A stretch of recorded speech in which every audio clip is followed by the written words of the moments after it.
ಸರ್ವಮಂಗಳದಾತಾರೋ ಪಾರ್ವತೀ ಪರಮೇಶ್ವರೋ ಗಣೇಶ ಸ್ಕಂದ ಸಂಯುಕ್ತೋ ವಂದೇ ವಾಂಛಿತ ಸಿದ್ಧಯೇ. ನಮಸ್ಕಾರ. ಜೂನ್ ತಿಂಗಳ ಮಾಸ ಭವಿಷ್ಯ, ಪ್ರತಿ ತಿಂಗಳು ಗ್ರಹದಿಂದಾಗಿ ಸೂಚಿತವಾಗುವಂತಹ ಫಲಾಫಲಗಳನ್ನು ನಾವು ನೋಡ್ತಾ ಬಂದಿದ್ದೇವೆ.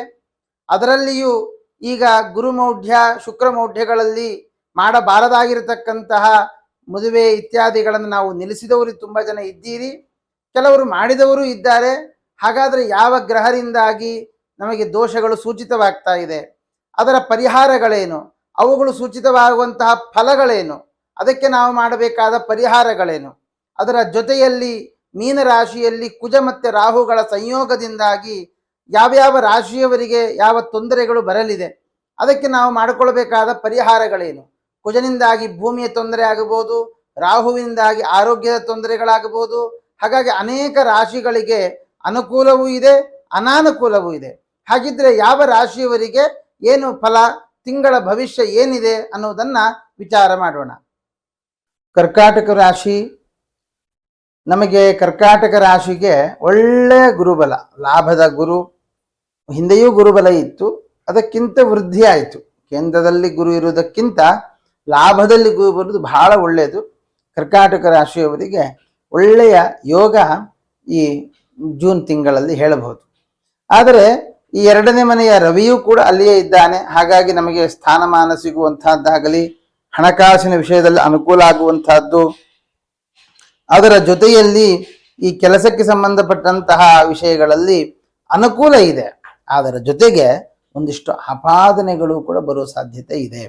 ಯಾಕೆ ಈ ಮಾತು ಅಂತಂದ್ರೆ, ಕರ್ಮಾಧಿಪತಿ ಆಗಿರತಕ್ಕಂತಹ ಕುಜ ಅವನು 9ರಲ್ಲಿದ್ದಾನೆ. ಆದರೆ ಅವನಿಗೆ ರಾಹುವಿನ ಒಂದು ಯೋಗ ಮತ್ತೆ ಲಗ್ನಾಧಿಪತಿಯು ಅಲ್ಲೇ ಇದ್ದಾನೆ. ಅದರಿಂದ ಏನಾಗುತ್ತೆ, ನಾವೇ ಒಂದು ಗೊತ್ತಿಲ್ಲದೆ ಮಾಡಿರತಕ್ಕಂಥ ಒಂದು ಸೈನೋ ಅಥವಾ ಒಂದು ಪತ್ರನೋ ಯಾವುದೋ ಒಂದು ಅದು ನಮಗೆ ಕಿರಿಕಿರಿಯನ್ನು ಉಂಟು ಮಾಡುತ್ತೆ. ಇಲ್ಲ ಸಲ್ಲದ ಅಪಾದನೆಗಳನ್ನ ಅಥವಾ ನಮ್ಮನ್ನು ಒಂದು ಬಂಧನಕ್ಕೆ ಸಿಕ್ಕಿ ಹಾಕಿಸುವಂತಹ ಸಾಧ್ಯತೆಯೂ ಕೂಡ ಹೇಳಬಹುದು. ಆದ್ರಿಂದ ನೀವು ಯಾವುದೇ ಒಂದು ಪತ್ರಕ್ಕೆ ಸೈನ್ ಹಾಕುವುದಾಗ್ಲಿ, ಅಥವಾ ಯಾರಿಗೋ ಒಬ್ಬರಿಗೆ ಒಂದು ಲೆಟರ್ ಬರೆದು ಕೊಡುವಂತಹದ್ದು, ಅಥವಾ ಚೆಕ್ ಕೊಡುವಂತಹದ್ದು, ಅಥವಾ ಮಾತು ಕೊಡುವಂತಹದ್ದು, ಏನು ಬೇಕಾದರೂ ಆಗಬಹುದು. ಇನ್ನೊಬ್ಬರಿಗೆ ಉಪಕಾರ ಮಾಡಬೇಕು ಅನ್ನೋ ದೃಷ್ಟಿಯಿಂದ, ಅಥವಾ ನಿಮಗೆ ನೀವು ಅವರಿಗೇನೋ ಮಾಡುವುದರಿಂದಾಗಿ ನಿಮಗಿನ್ನೇನೋ ಆಗುತ್ತೆ ಅನ್ನೋ ದೃಷ್ಟಿಯಿಂದ ನೀವು ಮಾಡುವಂತಹ ಕೆಲಸದಿಂದಲೇನೆ ನಿಮಗೆ ತೊಂದರೆ ಆಗುವಂತಹ ಸಾಧ್ಯತೆಗಳು ಇದ್ದಾವೆ. ತೊಂದರೆ ಅಂತ ಹೇಳಿದ್ರೆ ದೊಡ್ಡ ತೊಂದರೆ ಅಂತ ಅಲ್ಲ, ಅದು ಒಂದು ಹಂತಕ್ಕೆ ಏನಪ್ಪ ಮಾಡೋದು ಅಂತ ಆಗುತ್ತೆ. ಆದರೆ ಇದು ಬಲಿನಾ ಗುರುಣ ನವೀಕ್ಷಿತ, ಗುರುವಿನ ದೃಷ್ಟಿ, ಗುರುವಿನ ಯೋಗ, ಗುರುವಿನ ಬಲ ಇಲ್ಲದೆ ಇದ್ದಾಗ ನಮಗೆ ತೀರ ತೊಂದರೆ ಆಗ್ತಿತ್ತು. ಆದರೆ ಕರ್ಕಾಟಕ ರಾಶಿಗೆ ಲಾಭದಲ್ಲಿರ್ತಕ್ಕಂತಹ ಗುರುವಿನ ಯೋಗ ತುಂಬ ಚೆನ್ನಾಗಿದೆ. ಆದ್ರಿಂದ ಗುರುವಿನ ಅನುಗ್ರಹದಿಂದಾಗಿ ಅದರಿಂದ ಪಾರಾಗುವ ಸಾಧ್ಯತೆ ಇದೆ. ಆದರೆ ಗ್ರಹರು ಸೂಚನೆ ಮಾಡ್ತಾ ಇದ್ದಾರೆ, ನಾವು ನಿಮಗೆ ಮುಂಚಿತವಾಗಿ ತಿಳಿಸ್ತಾ ಇದ್ದೇವೆ. ಆದ್ರಿಂದ ಎಚ್ಚೆತ್ತುಕೊಳ್ಳಿ. ಜೂನ್ ತಿಂಗಳಲ್ಲಿ ಏನು ಮಾಡಬೇಕು, ಏನು ಮಾಡಬಾರದು ಅನ್ನೋದನ್ನ ಮೊದಲೇ ತೀರ್ಮಾನ ತೆಗೆದುಕೊಂಡಾಗ ಆಗಬಹುದಾದ ಸಮಸ್ಯೆಗಳನ್ನು ನಾವು ತಪ್ಪಿಸಬಹುದು. ಆದ್ರಿಂದ ಆ ರೀತಿಯಾಗಿ ಮಾಡಿ ಒಳ್ಳೆಯದಾಗುತ್ತೆ. ಇನ್ನ ಕರ್ಕಾಟಕ ರಾಶಿಯ ವಿದ್ಯಾರ್ಥಿಗಳು ಯಾರಿದ್ದೀರಿ, ವಿದ್ಯಾರ್ಥಿಗಳ ಗಮನಕ್ಕೆ ನೋಡುವಾಗ ಒಳ್ಳೆಯ ವಿದ್ಯಾಭ್ಯಾಸ, ಅದರಲ್ಲಿಯೂ ಮೆಡಿಕಲ್ಗೆ ಸಂಬಂಧಪಟ್ಟ ಹಾಗೆ ಯಾರು ಅಧ್ಯಯನ ಮಾಡಬೇಕು ಅಂತ ಇದ್ದೀರಿ ಕರ್ಕಾಟಕ ರಾಶಿಯವರು, ಅವರು ಖಂಡಿತ ಒಳ್ಳೆ ರೀತಿಯಾದ ಮುಂದಿನ ವಿದ್ಯಾಭ್ಯಾಸವನ್ನ ನೋಡಬಹುದಾಗಿದೆ. ನಿಮಗೆ ಕಷ್ಟ ಅನ್ನುವ ಸಬ್ಜೆಕ್ಟು ಕೂಡ ಬೇರೆಯವರ ಸಹಕಾರದೊಂದಿಗೆ ಅದನ್ನು ಇಷ್ಟ ಮಾಡಿಕೊಳ್ಳುವಂತಹ ಸಾಧ್ಯತೆಗಳೆಲ್ಲ ಈ ರಾಶಿಯವರು ಅನುಭವಿಸಬಹುದು. ಆದರೆ ಯಾರು ಇಂಜಿನಿಯರಿಂಗು, ಅದರಲ್ಲೂ ಮೆಕ್ಯಾನಿಕಲ್ ಇಂಜಿನಿಯರಿಂಗ್ ಮಾಡಬೇಕು ಅಂತ ಯಾರಿಗಾದರೂ ಅಪೇಕ್ಷೆ ಇದೆ, ಅವರು ಸ್ವಲ್ಪ ಕಷ್ಟಪಡಬೇಕಾಗುತ್ತೆ. ಅದು ಕಾಲೇಜು ಸರಿಯಾಗಿ ಸಿಗದೆ ಹೋಗುವಂತಹದ್ದು, ಅಥವಾ ಯಾರಾದರೆ ಆಲ್ರೆಡಿ ಮಾಡ್ತಾ ಇದ್ದೀರಿ ಅವರಿಗೆ ಕ್ಯಾಂಪಸ್ ಸೆಲೆಕ್ಷನ್ ಆಗದೇ ಇರುವಂತಹದ್ದು, ಈ ರೀತಿಯಾದ ಸಮಸ್ಯೆಗಳನ್ನ ಅವರು ಎದುರಿಸಬೇಕಾಗುತ್ತೆ. ಅದು ಸಾಫ್ಟ್ವೇರ್ ಇಂಜಿನಿಯರು ತೊಂದರೆ ಇಲ್ಲ, ಹಾಗಾಗಿ ಅವರಿಗೆ ಆಗುವಾಗ ಸಮಸ್ಯೆ ಆಗೋಲ್ಲ.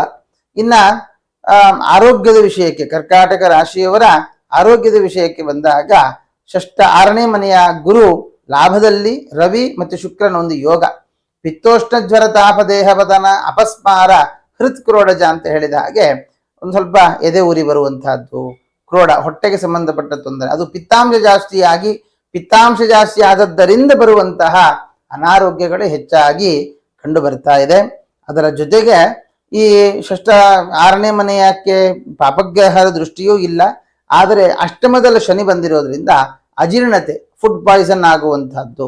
ಹಾಗಾಗಿ ಹೊರಗಿನ ತಿಂಡಿಯನ್ನ ಈ ಮಾಸ ದೂರ ಮಾಡುವುದು ಬಹಳ ಒಳ್ಳೆಯದು. ಅದನ್ನ ಸ್ವೀಕಾರ ಮಾಡದೇ ಇರೋದೇ ಒಳ್ಳೆಯದು. ಅಥವಾ ತಗೊಳ್ಳೋದಾದ್ರೂ ಸ್ವಲ್ಪ ಸಾತ್ವಿಕ ಆಹಾರವನ್ನ ತೆಗೆದುಕೊಳ್ಳಿ. ಆದಷ್ಟು ಹಣ್ಣು, ಲಿಕ್ವಿಡ್, ಈ ರೀತಿಯಾದಂತಹ ಪದಾರ್ಥಗಳನ್ನ ತೆಗೆದುಕೊಂಡಲ್ಲಿ ಅನಾರೋಗ್ಯದಿಂದ ತಾವು ಪಾರಾಗಬಹುದು. ಇನ್ನ 3ನೇ ಮನೆಯಲ್ಲಿ ಕೇತು ಇರುವುದರಿಂದ ಈ ಕರ್ಕಾಟಕ ರಾಶಿಯವರಿಗೆ 3ನೇ ಮನೆಯ ಬುಧನು ಅಲ್ಲಿ ಲಾಭದಲ್ಲಿ ಇರುವುದರಿಂದ ನಿಮ್ಮಿಂದಾಗಿ ನಿಮ್ಮ ಅಣ್ಣ ತಮ್ಮಂದಿರಲ್ಲಿ ಅನುಕೂಲಗಳಾಗುವಂತಹದ್ದು, ಲಾಭದಾಯಕವಾದ ಕೆಲಸಗಳು ನಿಮ್ಮಿಂದಾಗಿ ಆಗುವಂತಹದ್ದು, ನಿಮ್ಮ ಹೆಸರು ಹೇಳಿಕೊಂಡು ಅವರಿಗೆ ಲಾಭ ಆಗುವಂತಹ ಸಾಧ್ಯತೆಗಳೆಲ್ಲ ಇದ್ದಾವೆ. ಆದರೆ ಅದರ ಜೊತೆಗೆ ನಿಮ್ಮ ಸಹೋದರ ಸಹೋದರಿಯರಿಗೂ ಕೂಡ ಆ ಕಾಲಿಗೆ ಸಂಬಂಧಪಟ್ಟ ತೊಂದರೆ ಅಥವಾ ಈ ಹೊಟ್ಟೆಗೆ ಸಂಬಂಧಪಟ್ಟಂತಹ ತೊಂದರೆಯೂ ಕೂಡ ಆಗುವ ಸಾಧ್ಯತೆ ಇದೆ. ಇನ್ನು ಯಾರು ಕರ್ಕಾಟಕ ರಾಶಿಯವರು ಸಂತಾನಾಕಾಂಕ್ಷಿಗಳಿದ್ದೀರಿ ಅವರಿಗಾಗುವಾಗ 5ನೇ ಮನೆಯ ಕುಜ ರಾಹುಗ್ರಸ್ತದಲ್ಲಿ ಇರುವುದರಿಂದ ಸಂತಾನ ಕೂಡುವಂತಹ ಸಾಧ್ಯತೆ ಇದೆ. ಒಂದು ಬಂಧನ ಅಂದ್ರೆ ಗರ್ಭ ಅಂತಕ್ಕಂತಹದ್ದು ನಿಲ್ಲುವ ಸಾಧ್ಯತೆ ಇದೆ. ಆದರೆ ನಿಲ್ತಾ ಇಲ್ಲ ಅಂತನ್ನುವಂತ ಯೋಚನೆ ಇತ್ತು ಅಂತ ಆದ್ರೆ ನಿಮ್ಮಿಬ್ಬರ ಜಾತಕವನ್ನು ಒಮ್ಮೆ ವಿಮರ್ಶೆ ಮಾಡಿ, ಖಂಡಿತ ನಿಮ್ಮ ಗೊತ್ತಿರುವಂತಹ ಜ್ಯೋತಿಷ್ಯರನ್ನು ಸಂಪರ್ಕ ಮಾಡಿ, ಅಥವಾ ಇಲ್ಲ ನಮ್ಮ ನಂಬರಿಗೂ ಕೂಡ ನೀವು ಸಂಪರ್ಕ ಮಾಡಬಹುದು. ನೋಡಿ ಒಮ್ಮೆ ವಿಮರ್ಶೆಯನ್ನ ತಿಳಿಸಲಾಗುತ್ತೆ. ಇನ್ನ ವಿವಾಹ ಆಗದೇ ಇರುವಂತಹವರು ಯಾರಾದ್ರೂ ಇದ್ದೀರಿ, ವಿವಾಹ ಆಗುತ್ತಾ ಅನ್ನುವಂತಹ ಯೋಚನೆ ಇತ್ತು ಅಂತ ಆದ್ರೆ ವಿವಾಹದ ವಿಷಯದಲ್ಲಿ ತಡ ಆಗುವ ಸಾಧ್ಯತೆ ಇದೆ. 7ನೇ ಮನೆಯ ಶನಿ 8ರಲ್ಲಿ ಹೋಗಿರುವಂತಹದ್ದು, 7ನೇ ಮನೆಗೆ ಗುರು ದೃಷ್ಟಿಯೇನೂ ಇದೆ, ಆದರೆ ಅದು ಸಾಲದು. ಆದ್ರಿಂದ ನಮಗೆ ಅನುಕೂಲವಾಗುವಂತಹ ಸಂಬಂಧಗಳು ಬಂದರೂ ನಮಗಿಷ್ಟ ಆಗದೆ ಹೋಗುವಂತಹದ್ದು ಈ ತರ ಇದೆ. ಅಥವಾ ನಾವೇ ಅಡ್ಜಸ್ಟ್ ಮಾಡಿಕೊಂಡು ಹೋದ್ರಿ ಅಂತ ಆದ್ರೆ ಮದುವೆಯೂ ಕೂಡ ಸೆಟ್ ಆಗುವ ಸಾಧ್ಯತೆ ಇದೆ. ಆದರೆ ಪರಿಹಾರಗಳು ಮಾಡಿಕೊಳ್ಳಬೇಕಾಗುತ್ತೆ. ಅಷ್ಟಮದ ಶನಿ ನಮಗೆ ಕಷ್ಟ ಕೊಟ್ಟಾನು, ಆದ್ದರಿಂದ ಸ್ವಲ್ಪ ಹುಷಾರಾಗಿರುವುದು ಒಳ್ಳೆಯದು. ಇನ್ನ ನಮ್ಮ ದಂಪತಿಗಳು ಅಥವಾ ಸಂಸಾರ ಮಾಡ್ತಾ ಇರುವಂತಹ ದಂಪತಿಗಳ ಮಧ್ಯದಲ್ಲಿ ಒಳ್ಳೆಯ ಸಂಬಂಧ, ಸಾಮರಸ್ಯಗಳು ಇವೆಲ್ಲವೂ ಕೂಡ ಕಂಡು ಬರ್ತಾ ಇದೆ, ತೊಂದರೆ ಏನೂ ಇಲ್ಲ. ಇನ್ನ 4ನೇ ಮನೆಯ ಶುಕ್ರನಿಗೆ ರವಿಯ ಒಂದು ಯೋಗ ಇರುವ ಕಾರಣ ತಾಯಿಯ ಆರೋಗ್ಯದಲ್ಲಿ ಅಥವಾ ತಾಯಿಯ ಮನಸ್ಸಿಗೆ ಸ್ವಲ್ಪ ಘಾಸಿ ಆಗುವಂತಹದ್ದು, ಎಲ್ಲ ಅನುಕೂಲಗಳಿದ್ದರೂ ಕೂಡ ಅವರು ಅದನ್ನು ಸರಿಯಾದ ರೀತಿಯಲ್ಲಿ ಉಪಯೋಗಿಸಿಕೊಳ್ಳದೇ ಇರುವಂತಹದ್ದು. ಯಾಕೆ ಅಂದ್ರೆ ಶುಕ್ರನ ಜೊತೆಗೆ ಗುರುವಿನ ಯೋಗ, ಬುಧನ ಯೋಗ, ರವಿಯ ಯೋಗ ಇದೆ.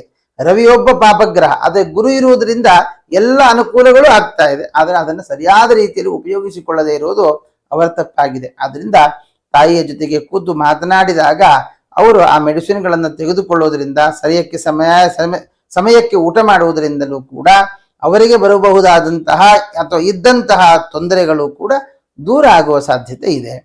ಇನ್ನ ಈ ಕೆಲಸದ ವಿಷಯಕ್ಕೆ ಕರ್ಕಾಟಕ ರಾಶಿಯವರಿಗೆ ಗಮನಿಸಿದಾಗ ಕರ್ಮಾಧಿಪತಿ ಆಗಿರತಕ್ಕಂತಹ ಕುಜ ರಾಹುಗ್ರಸ್ತದಲ್ಲಿ ಇದ್ದಾನೆ, ನಾನು ಮೊದಲೇ ತಿಳಿಸಿದ್ದೇನೆ. ಆದರೆ ಹೊಸದಾಗಿ ಸಿಗಬಹುದಾದ ಕೆಲಸದ ಬಗ್ಗೆ ವಿಚಾರ ಮಾಡುವಾಗ ನಮಗೆ ಹೊಸ ಕೆಲಸಗಳು ಸಿಗುವುದು ಸ್ವಲ್ಪ ನಿಧಾನ ಆಗುತ್ತೆ. ಕಾರಣ ಕರ್ಮ ಸ್ಥಾನಕ್ಕೆ ಶನಿಯ ದೃಷ್ಟಿ ಇರುವಂತಹದ್ದು. ಆದ್ರಿಂದ ನೀವು ಪ್ರತಿನಿತ್ಯ ಒಂದು ಶನಿಯ ಮಂತ್ರವನ್ನ ನೀಲಾಂಜನಗಿರಿ ಪ್ರಖ್ಯಂ ರವಿಸೂರಂ ಯಮಾಗ್ರಜಂ ಛಾಯಾಮಾರ್ಥಾಂಡ ಸಂಭೂತಂ ತಂ ನಮಾಮಿ ಶನೈಶ್ಚರಂ ಅಂತ ಸಣ್ಣ ಮಂತ್ರ, ಈ ಮಂತ್ರವನ್ನ ಜಪಿಸುವಂತಹದ್ದು, ಅಥವಾ ಶನೈಶ್ಚರಾಯ ನಮಃ ಅನ್ನುವಂತಹ ಮಂತ್ರವನ್ನು ಜಪಿಸುವಂತಹದ್ದು. ಅಥವಾ ಇನ್ನೂ ಒಳ್ಳೆಯ ಕೆಲಸ ಅಂತಂದ್ರೆ ನೀವು ಮಾಡುವುದಕ್ಕಿಂತ ದೇವಾಲಯಕ್ಕೆ ಹೋಗಿ ಒಂದು 12 ಪ್ರದಕ್ಷಿಣೆಯನ್ನ ಮಾಡಿ ಹನುಮಂತ ದೇವರಿಗೆ ವಿಶೇಷವಾದ ಪ್ರಾರ್ಥನೆಯನ್ನು ಸಲ್ಲಿಸಿ, ಖಂಡಿತ ಕೆಲಸದಲ್ಲಿ ಅನುಕೂಲವಾಗುತ್ತೆ. ಲಾಭದಲ್ಲಿ ಶುಕ್ರನ ಯೋಗ, ಗುರುವಿನ ಯೋಗ ಎಲ್ಲ ಇರುವುದರಿಂದ ಒಳ್ಳೆಯ ಲಾಭದಾಯಕವಾದಂತಹ ತಿಂಗಳು ಈ ತಿಂಗಳಾಗಿದೆ. ಆದರೆ ವ್ಯಯಾಧಿಪತಿಯಾದಂತಹ 12ನೇ ಮನೆಯ ಬುಧನೂ ಅಲ್ಲೇ ಇರುವುದರಿಂದ ಆದಾಯವೂ ಇದೆ, ಅದರ ಜೊತೆಗೆ ವ್ಯಯವೂ ಇದೆ, ಎರಡು ಸಮಾನವಾಗಿ ಕಂಡು ಬರ್ತಾ ಇರುವಂತಹದ್ದು. ಆದರೆ ಅದನ್ನು ಸರಿಯಾದ ರೀತಿಯಲ್ಲಿ ತೂಗಿಸಿದ್ರಿ ಅಂತ ಆದರೆ ನಿಮಗೆ ಬರುವಂತಹ ಹಣವನ್ನ ನೀವು ಕೂಡಿಟ್ಟುಕೊಳ್ಳಬಹುದಾಗಿದೆ. ಹಾಗಾಗಿ ಒಟ್ಟಾರೆ ಈ ಕರ್ಕಾಟಕ ರಾಶಿಯವರು ಪ್ರಧಾನವಾಗಿ ದುರ್ಗೆಯ ಪ್ರಾರ್ಥನೆಯನ್ನ, ಶ್ರೀ ದುರ್ಗಾದೇವಿಯ ಸ್ತೋತ್ರ, ದುರ್ಗಾ ದೇವಾಲಯಕ್ಕೆ ಹೋಗುವಂತಹದ್ದು, ಹನುಮಂತ ದೇವರ ದೇವಾಲಯಕ್ಕೆ ಹೋಗುವಂತಹದ್ದು, ಹೀಗೆ ಹನುಮಂತ ದೇವರ ಮತ್ತು ದುರ್ಗಾದೇವಿಯ ವಿಶೇಷವಾದ ಪ್ರಾರ್ಥನೆಯನ್ನ, ಪೂಜೆಯನ್ನ ಮಾಡುವುದರಿಂದ ಎಲ್ಲ ಕಷ್ಟಗಳನ್ನು ದೂರ ಮಾಡಿಕೊಂಡು ಸಂತೋಷವಾಗಿರಬಹುದು ಅಂತ ಹೇಳ್ತಾ ಕೃಷ್ಣಾರ್ಪಣಮಸ್ತು.